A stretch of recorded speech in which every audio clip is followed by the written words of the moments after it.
haatana ku soo dhawaada warkii ofisan. sanad walba bisha 12aad ayaa waxaa dunida laga xusaa maalinta cudurka HIV/AIDS-ka. ismaamulka Mandera ayaa si weyn looga xusay taasoo ay ka soo qayb galeen mas'uuliyiinta ismaamulka Mandera. faahfaahin amurtaasi ku saabsan waxay noo hayay wariyahayga Haashim. shacabka ismaamulka Mandera iyo madaxdooda ayaa si lamid ah Kenyaanka kale maanta xusay maalinta caalamiga ah ee ka hortagga AIDS-ka iyadoo guud ahaan caalamka maalinta loo asteeyay maalinta xakamaynta iyo ka hortagga xanuunkan.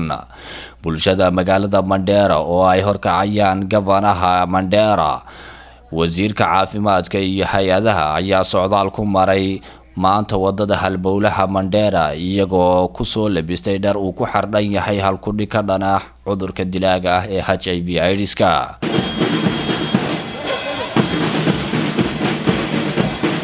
munaasabada uu soo qaban qaabiyay xafiiska xakamaynta iyo ka hortagga cudurka dilaaga ah ee HIV ayaa ugu dambeystii mas'uuliyiintii iyo mujtamacii daba socday waxa ay ku soo biyashubteen fagaaraha Basbag ee ku yaala bartamaha magaalada Mandera. mas'uuliyiinta munaasabada sida heerka sare loo soo agaasimay ka soo qayb galay ayaa bulshada Mandera la wadaagay in ay bulshadu dhaxdooda iska wacyigeliyaan xanuunka oo aan la iska indhatiri karin in qaar ka mid ah mujtamaca deegaanka Mandera ay qabaan. sheega maanta midnimada ay leedahay maanta waxa waa inaan ogaana in cudurkan aan isla jiro waxa inaan ogaana dadkeena dad ka mid ah inay qabaan waa inaan ogaana takoorka Soomaalida dhaxdiisa dadka cudurka qaba in ay ku noolaan laayihiin oo takoorkeen ataayid yahay mid iidaahna diinta ma ogol culimada ka hadli doonta oo hadhow u dhibi doona marka inta iidaan aan u sideena.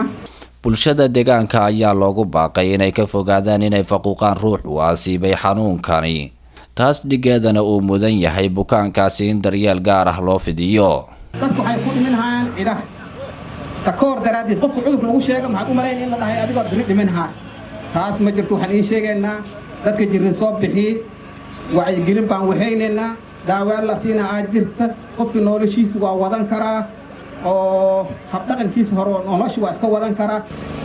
waxa kale loo baahan waxa cudurka taas qofka ku dhaca dadka walaalaha masaba ehelka masajiraanka qofkiida in la takooro ma qofkiida waxa loo baahan in la nastaxay dad waxa jira AIDS-ka waqti ilaa ay waqti intii daawada ay qaataan iskaga noolaan kara. warmurtiyeed ay baahisay wasaaradda caafimaadka ayay ku shaacisay in 1874 bukaan ay kula nool yihiin xanuunkani HIV/AIDS-ka ismaamulka Mandera.